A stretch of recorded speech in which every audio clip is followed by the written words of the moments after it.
স্বাগত সন্ধ্যার মাছরাঙা সংবাদে আপনাদের সঙ্গে আছি আমি সাবরিনা হাসনাত। শুরুতেই গার্ডিয়ান লাইফ ইন্স্যুরেন্স সংবাদ শিরোনাম। নিবন্ধনের জন্য আবেদন করা এনসিপি সহ নতুন 144টি দলের কেউই শর্ত পূরণ করতে পারেনি। যাচাই বাছাই শেষে নির্বাচন কমিশন আজ জানিয়েছে কাগজপত্র ঠিক করতে তাদের 15 দিন সময় দেওয়া হবে। এদিকে 17,000-এরও বেশি প্রবাসীকে ভোটার করার কথা জানিয়ে কর্মকর্তারা বলছেন জাপান, যুক্তরাষ্ট্র সহ নতুন 5 দেশে এই কাজ দ্রুতই শুরু হচ্ছে।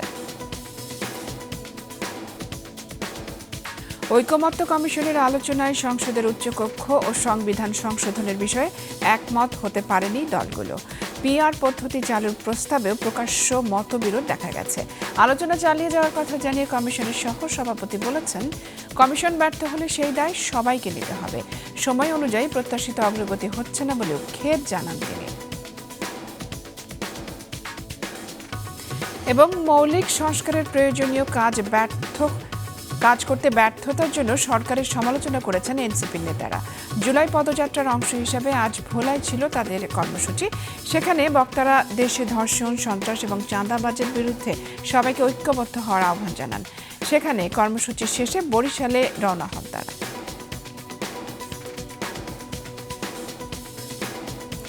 দর্শক শুনছিলেন শিরোনাম, এবারে বিস্তারিত। রাজনৈতিক দল হিসেবে নিবন্ধনের জন্য আবেদন করা জাতীয় নাগরিক পার্টি এনসিপি সহ 144টি দলের কেউই শর্ত পূরণ করতে পারেনি। এর জন্য 15 দিনের সময় দিয়ে প্রথম ধাপে 62টি দলকে আজই চিঠি পাঠানো শুরু করেছে নির্বাচন কমিশন। দ্বিতীয় ধাপে এনসিপি সহ বাকি 82টি দলকে চিঠি পাঠাবে কমিশন। আরও জানাচ্ছেন নিয়াজ মোর্শেদ। রাজনৈতিক দল নিবন্ধন আইন অনুযায়ী নির্বাচন কমিশনের নিবন্ধিত দলগুলোই সংসদ নির্বাচনে প্রতিদ্বন্দ্বিতা করতে পারে। গত 10ই মার্চ দল নিবন্ধনের গণবিজ্ঞপ্তি জারি করে কমিশন। সময় বাড়ানোর পর শেষ পর্যন্ত গেল 22শে জুন 144টি দল আবেদন জমা দেয়। নতুন দলের নিবন্ধন পেতে হলে তার কেন্দ্রীয় কমিটি, অন্তত 22 জেলা ও 100 উপজেলায় পূর্ণ কমিটি এবং এসব জেলা উপজেলায় অন্তত 200 জন করে ভোটারের সমর্থনের প্রমাণ থাকতে হবে। তবে পুরনো দলের ক্ষেত্রে তাদের মনোনয়নে সংসদ সদস্য অথবা জাতীয় নির্বাচনে অন্তত 5% ভোট পেলেও চলবে। আবেদন জমা দেওয়ার পর এনসিপি নেতারা জানিয়েছিলেন সব শর্ত পূরণ করে 43,000 পৃষ্ঠার নথি তারা জমা দিয়েছেন কমিশনে। প্রায় একই রকম কথা জানিয়েছিল অন্য অনেকেই। তবে 3 সপ্তাহের যাচাই বাছাই শেষে আজ কমিশন কর্মকর্তারা বলছেন কোনো দলই আবেদনের শর্ত পূরণ করতে পারেনি। সঠিক কাগজপত্র জমা দিতে এখন দলগুলোকে আরো 15 দিন সময় দিচ্ছে কমিশন। যাদের ওয়ান্টিংস আছে সেগুলি দেওয়ার জন্য। এটা কি সবগুলো দলকেই? হ্যাঁ, যেসব দলের পাওয়া যায় না সেই সব দল। এদিকে জাতীয় পরিচয়পত্র নিবন্ধন অনুবিভাগের মহাপরিচালক জানিয়েছেন জাপান, যুক্তরাষ্ট্র, মালদ্বীপ, ওমান, দক্ষিণ আফ্রিকা ও জর্ডানে থাকা বাংলাদেশিদের নাম ভোটার তালিকায় যোগ করতে দ্রুতই কাজ শুরু হচ্ছে। আমাদের ইকুইপমেন্টগুলো রেডি করতে হবে, আমাদের জনবল রেডি করতে হবে এবং আমাদের প্রয়োজনীয় লোকজনকে সিলেক্ট করতে হবে এবং কিছু প্রশিক্ষণের বিষয় আছে আর কিছু যন্ত্রপাতির ইন্টিগ্রেশনের বিষয় আছে। সেই কাজগুলো আমরা এখন পর্যায়ক্রমে শুরু করেছি। এনআইডি মহাপরিচালক আরও জানিয়েছেন এরই মধ্যে মালয়েশিয়া, সৌদি আরব সহ বিভিন্ন দেশে থাকা 17,367 জন বাংলাদেশিকে ভোটার তালিকাভুক্ত করা হয়েছে। যে যুক্তরাষ্ট্রের ক্ষেত্রে নিয়াজ মোর্শেদ, মাছরাঙা সংবাদ, ঢাকা। সংসদের উচ্চকক্ষ নিয়ে ঐকমত্যে আসতে পারেনি রাজনৈতিক দলগুলো। ভোটের অনুপাত নাকি সংসদ সদস্যদের সংখ্যানুপাতিক পদ্ধতিতে উচ্চকক্ষ গঠন হবে তা নিয়ে আজ ঐকমত্য কমিশনের সঙ্গে দলগুলোর আলোচনায় বিরোধ বাধে। রাষ্ট্রের মৌলিক সংস্কারের মধ্যে একটি প্রস্তাব ছিল দ্বিকক্ষ বিশিষ্ট সংসদ ব্যবস্থা। রাজনৈতিক দলগুলোর এতে সায় থাকলেও এখন বিপত্তি বেঁধেছে এর গঠন প্রক্রিয়া নিয়ে। কিছু থোক বরাদ্দের নামে হাজার হাজার কোটি টাকার লুটপাটের কোনো রেপ্লিকা উচ্চকক্ষ আমরা আসলে চাই না। ভোটের অনুপাতে আসন বরাদ্দ চেয়েছি। বাংলাদেশের বাস্তবতায় দ্বিকক্ষ বিশিষ্ট পার্লামেন্টের প্রয়োজন নাই। সংসদের উচ্চকক্ষে সংখ্যানুপাতিক প্রতিনিধিত্ব বা পিআর পদ্ধতি চালু করার প্রস্তাব দেয় জাতীয় ঐকমত্য কমিশন। তবে প্রস্তাবটি নিয়ে প্রধান রাজনৈতিক দলগুলোর মধ্যে প্রকাশ্যে মতবিরোধ দেখা দিয়েছে। কিছু দল শুধু উচ্চকক্ষ নয়, নিম্নকক্ষেও পিআর পদ্ধতির দাবি জানিয়েছে। পিআর পদ্ধতিতে নির্বাচনের মধ্য দিয়ে যে দলগুলোর অন্তত 1% ভোটও রয়েছে, তারাও যদি উচ্চকক্ষে অংশগ্রহণের সুযোগ পায়, সেক্ষেত্রে একটা বহুদলীয় গণতন্ত্রের প্রাতিষ্ঠানিক চর্চার জায়গা আমরা নিশ্চিত করতে পারবো। যে আইডিয়ার কারণে যে কন্ট্রিবিউশন নেয়ার জন্য আমরা এই প্রস্তাবটা করেছিলাম আপার হাউস প্রতিষ্ঠার, সেই জায়গাতেই আমরা আছি। বাংলাদেশের ধরুন এখন যদি জনসমর্থনের দিক থেকে আপনি 5-6টা দলকে ধরেন, একটি দল ছাড়া আমরা সকলেই পিআর সিস্টেমের সাথে আছি। ঐকমত্য কমিশনের সকল দলের সাথে 14তম দিনের আলোচনার আরও একটি বিষয় ছিল উচ্চকক্ষের ক্ষমতা ও কাজের পরিধি। আলোচনা হয় সংবিধান সংশোধনের বিষয়েও। এক্ষেত্রে কেবল 2/3 ভোট হলেই হবে না, তত্ত্বাবধায়ক সরকারের মতো মৌলিক বিষয়ে সংশোধনী আনতে হলে গণভোট হতে হবে, এমন প্রস্তাবের উপর আলোচনা হয় এবং মতপার্থক্য থাকায় এখানেও কোনো সমাধান আসেনি। তত্ত্বাবধায়ক সরকার ব্যবস্থায়ও যদি কোনো পরিবর্তন কোনো সময় কেউ আনতে চায়, সেটাও গণভোটের মধ্যে অন্তর্ভুক্ত করা হয় যেন সেই প্রস্তাব করেছিলাম, সেটা অ্যাকসেপ্টেড হয়েছে।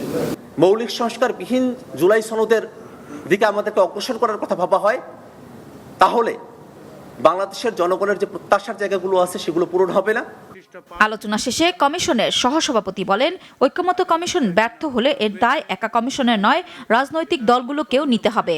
ঐকমত্য কমিশনের ব্যর্থ হওয়ার কোনো সুযোগ নেই। আমাদেরকে কোনো না কোনোভাবে এই যে কাঠামো পরিবর্তনের যে দায়িত্ব দেওয়া হয়েছে সেটা আমাদের পালন করতে হবে, কিন্তু এটা কমিশনের একমাত্র দায়িত্ব নয়। রাজনৈতিক দলগুলোর দায়িত্ব হচ্ছে সকলে মিলে আমাদের এক জায়গায় আসা। আগামী রোববার আবারও কমিশন বসবে দলগুলোর সাথে। নুরুন নাহার উইলি, মাছরাঙা সংবাদ, ঢাকা।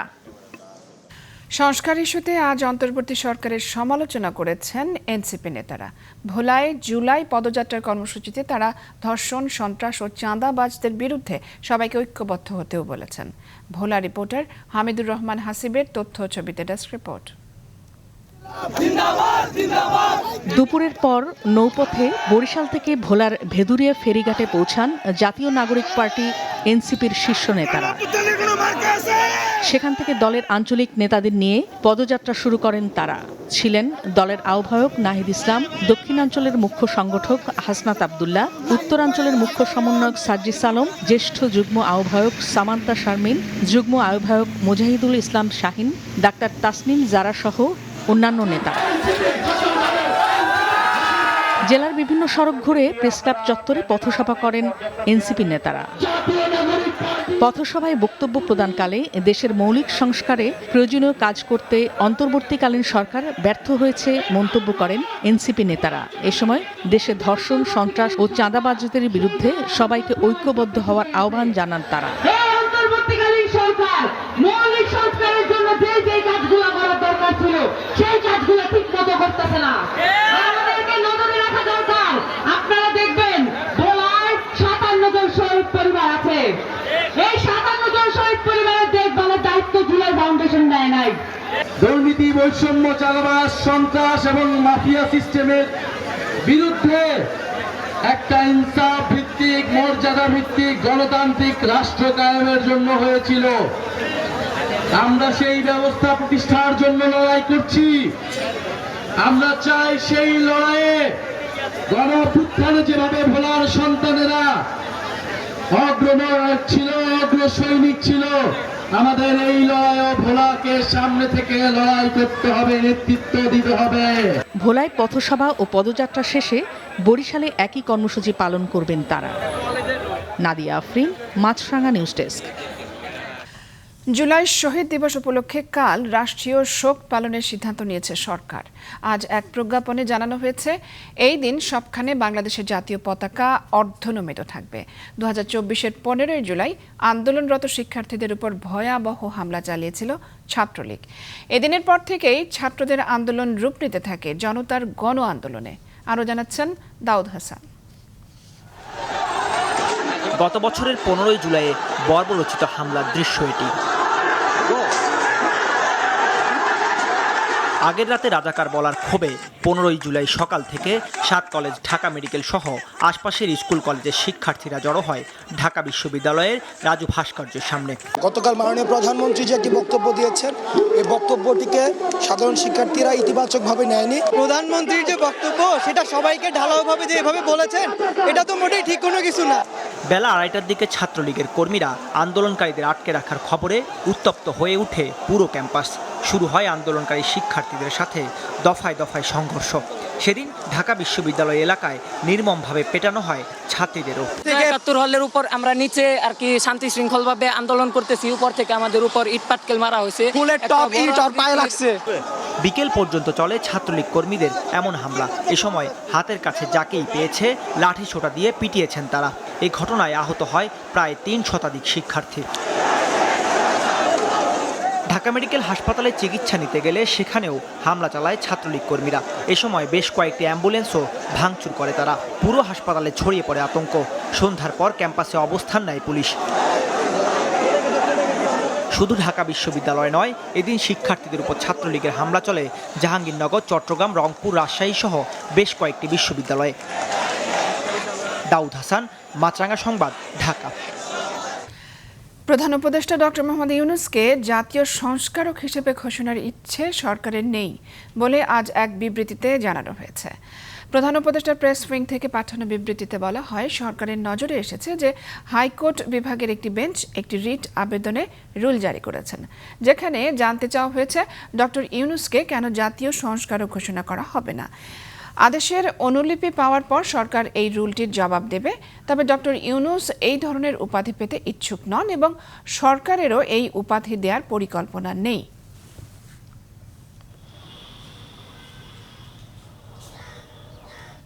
প্রধান উপদেষ্টা ডক্টর মোহাম্মদ ইউনূসের সঙ্গে সৌজন্য সাক্ষাৎ করেছেন ভ্যাটিকানের রাষ্ট্রদূত ও অ্যাপোস্টলিক নানসিও ও archbishop Kevin S রান্ডাল।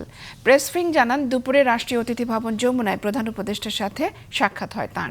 Archbishop doctor Mohammad ইউনূসকে 6 থেকে 12 সেপ্টেম্বর পর্যন্ত অনুষ্ঠেয় আন্তর্ধর্মীয় সংলাপ সম্মেলনে অংশগ্রহণের আমন্ত্রণ জানান। এছাড়া সেপ্টেম্বরে রোমে ফ্রাত্তেলি তুত্তি ফাউন্ডেশনের একটি বিশেষ আয়োজনে যোগ দেওয়ার আমন্ত্রণও জানান তিনি। ভারত স্থলপথে পণ্য রপ্তানিতে নিষেধাজ্ঞা এবং কাঁচামালের মূল্য বৃদ্ধিতে ঝুঁকিতে পড়েছে পাবনার ঐতিহ্যবাহী হোশিয়ারি শিল্প।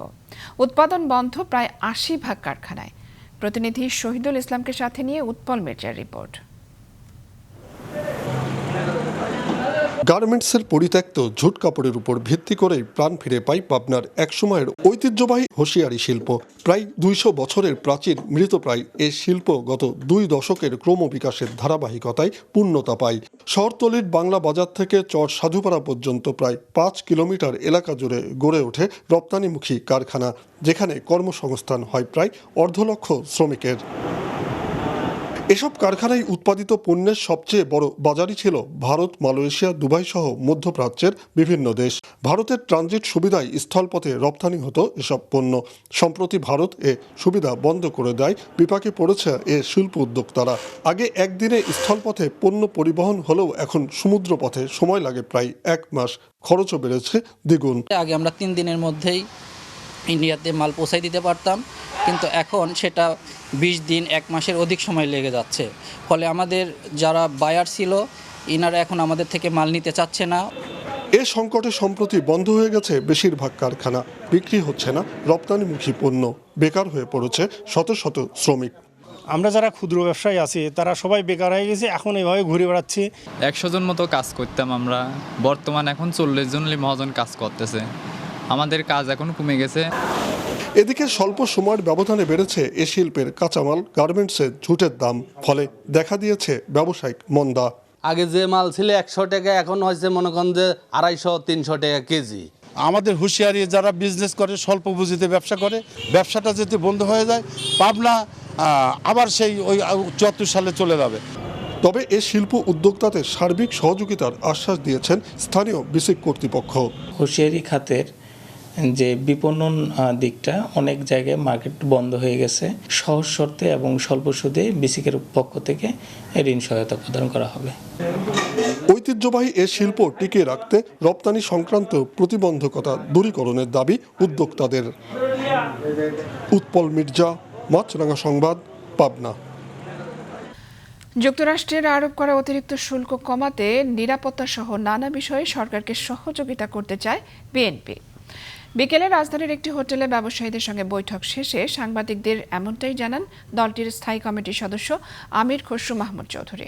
এতে অংশ নেন যুক্তরাষ্ট্রে রপ্তানি করা বিভিন্ন শিল্প প্রতিষ্ঠানের কর্ণধার ও ব্যবসায়ী নেতারা। বৈঠক শেষে আমির খসরু বলেন, অর্থনীতিতে একটি কঠিন সময় পার করছে দেশ। এই নেগোসিয়েশনটাকে শক্তিশালী করতে হবে। ওনাদের মতামতগুলো সহ আমাদের বিষয় এবং সার্বিক বিষয়ে এখানে সকলের একটা সমন্বিত চেষ্টার একটা ব্যাপার আছে। আমরা চাই সরকারকে সমর্থন দিয়ে বিষয়টি সুষ্ঠু সমাধানের মাধ্যমে আমরা এই অবস্থা থেকে যাতে বেরিয়ে আসতে পারি।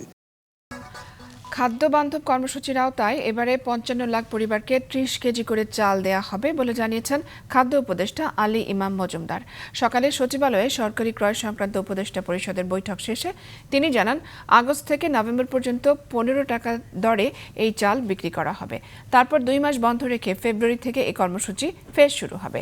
এদিকে বন্যা ঝুঁকি মোকাবেলায় 4 লাখ টন চাল কিনবে সরকার, আর বেসরকারিভাবে 5 লাখ টন চাল আমদানির অনুমোদন দেওয়া হয়েছে। এতে বাজার স্থিতিশীল থাকবে বলেও জানান খাদ্য উপদেষ্টা।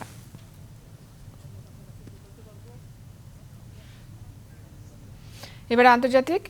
ভারী বৃষ্টিপাতে যুক্তরাষ্ট্রের নিউ ইয়র্ক এবং নিউ জার্সি সহ কয়েক জায়গায় আকস্মিক বন্যা দেখা দিয়েছে। এমন পরিস্থিতিতে নিউ জার্সিতে জরুরি অবস্থা ঘোষণা করা হয়েছে। সোমবার ভারী বৃষ্টিতে প্লাবিত হয় সেখানকার নিম্নাঞ্চলগুলো। এ সময় জলাবদ্ধতায় শহর দুটির বিভিন্ন জায়গায় যানবাহন আটকা পড়ে। গত কয়েকদিন ধরেই তুমুল বৃষ্টি হওয়ায় new York, new jersey, Pennsylvania এবং এর আশেপাশের অঞ্চলে আকস্মিক বন্যার সতর্কতা জারি করা হয়। নিউ জার্সিতে জরুরি অবস্থা ঘোষণার পর মানুষকে বাড়িতে থাকার নির্দেশ দেওয়া হয়েছে। বন্যার কারণে নিউ জার্সি থেকে অনেক বাস এবং ট্রেন নির্ধারিত সময়ে ছেড়ে যেতে পারেনি। সন্ধ্যার সংবাদ শেষ করছি, তার আগে গার্ডিয়ান লাইফ ইন্স্যুরেন্স সংবাদ শিরোনামগুলো জানিয়ে দিচ্ছি আরও একবার। এনসিপি সহ নতুন 144টি দলের কেউই দল নিবন্ধনের শর্ত পূরণ করতে পারেনি। কাগজপত্র ঠিক করতে আরও 15 দিন সময় দিচ্ছে ইসি। ঐকমত্যের আলোচনায় সংসদের উচ্চকক্ষ সংবিধান সংশোধন ও পিআর পদ্ধতি নিয়ে দলগুলোর মতবিরোধ। সংস্কারে ব্যর্থতা হলে দায় সবার, বললেন সহসভাপতি। মৌলিক সংস্কারের প্রয়োজনীয় কাজে ব্যর্থতার জন্য সরকারের সমালোচনা এনসিপি নেতাদের। ধর্ষণ, সন্ত্রাস এবং চাঁদাবাজির বিরুদ্ধে ঐক্যের আহ্বান। এ ছিল সন্ধ্যার সংবাদে। ফেসবুকে আপডেট পেতে ভিজিট করুন মাছরাঙা টেলিভিশনের পেজে। ইউটিউব চ্যানেলেও দেখতে পারেন আমাদের সংবাদ, প্রতিবেদন এবং অনুষ্ঠান। দর্শক, করোনার সংক্রমণ ফের শুরু হয়েছে এবং তা বাড়ছে। এ থেকে সুরক্ষিত থাকতে ব্যবহার করুন ফেস মাস্ক। এতক্ষণ সঙ্গে থাকার জন্য ধন্যবাদ জানিয়ে আমি সাবরিনা হাসনাত শেষ করছি সন্ধ্যার মাছরাঙা সংবাদ। এই দিন এইভাবে।